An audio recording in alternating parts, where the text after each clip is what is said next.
A very good afternoon indeed. Cheryl Zondi, the 13th witness in the case of rape accused positive with Omotoso and his two co-accused, did take the stand this morning in what was a really emotional testimony by her, emotional on her side, because she cried pretty much throughout the testimony, where she took us back to when things started about the alleged sexual assault by Omotoso to her at a time when she was just 13 years old. So she started off by saying that at the time of her life when she was 13, she had a huge void. Her parents had just been divorced. She had no father figure. Her mom was struggling financially, and she had this huge void in her heart that she had to fill, and decided to fill that void with God. She was then invited by a group of young people who were hopping from one church to the other, and eventually ended up at Jesus Christ Dominion.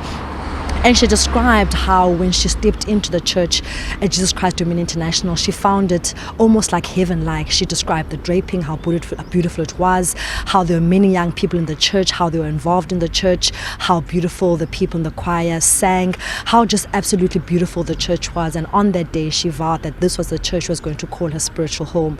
She then obviously was someone who loved to sing, and she also said that when she got to the church, she noticed there was these 6 particular girls who walked in with Timothy Omotoso as he came into the church. They were called the Crystalites. They were the musicians of the church. She described them as looking like they were angels. They were wearing silk-like white tracksuits with same shoes. They sang so beautifully, and she vowed to herself that she wanted to join this choir because, one, she could see that they were close to this man of God who she revered, who she was absolutely in awe of, and she knew that the ticket to be close to him in that proximity was to be one of the Crystalites and join the group.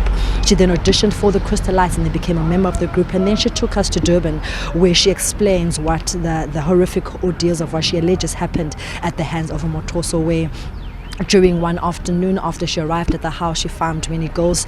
She says that Omotoso actually asked her to move in with her, or asked her actually maybe after one specific crusade that she was going to attend in Durban, where she was going to be staying. And she said that she wasn't aware where she was going to stay. She had not planned that far. And then he asked her to stay with her in Durban, and she said that in her head she thought that she was going to stay with his family because she was aware that he had kids and a wife, or perhaps stay with the other Crystalites, some that she really wanted because she'd longed for a long time to be close to what she called the 8 VIP girls of the church. When she arrived at the Durban house, she found that there were actually many other girls, and she was not actually staying at Omotoso's house, and she found this a bit strange.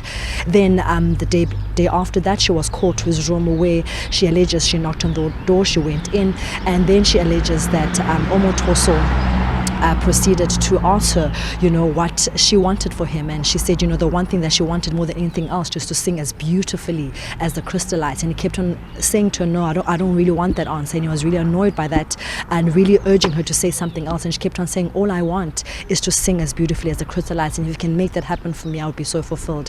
He was angry by this, and then she went on to describe how he asked her to go onto the bed, where she described that he started playing around with her breast.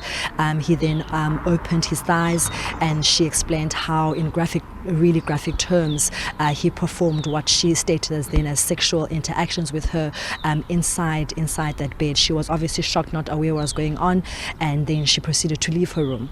And then after service again, the following day, she was called to Omotoso's room again, where she alleges that the same thing happened, only this time when she went in. He asked her to lie on the bed again.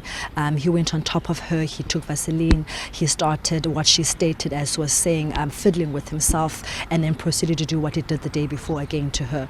Again, she says that she was quite shocked that this man of God that she loved and revered and respected so much could do such a thing. He then asked her, what was wrong, because she was obviously shocked. And she then said that nothing is wrong, but she was just very much dismayed as to why he would do this. He then said to her that what happened, and then he went on to pray, and she quoted a prayer where he said, no, God, have mercy on us. And he started pleading the blood of Jesus upon her and him. And she said she was angry by this because she hated how he said that God must cover her and have mercy on him and her, as if she wanted to have sexual interactions with him where she actually didn't want to.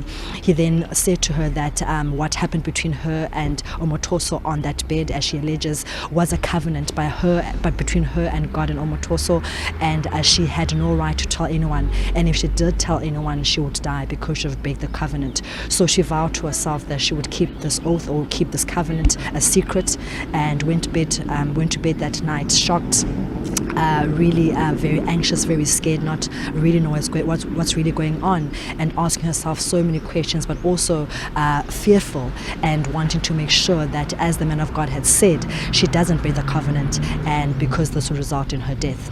So that's where we ended things at T, and she's going to carry on after that, where she's going to carry on about several other incidences she alleges happened at the hands of Omotoso.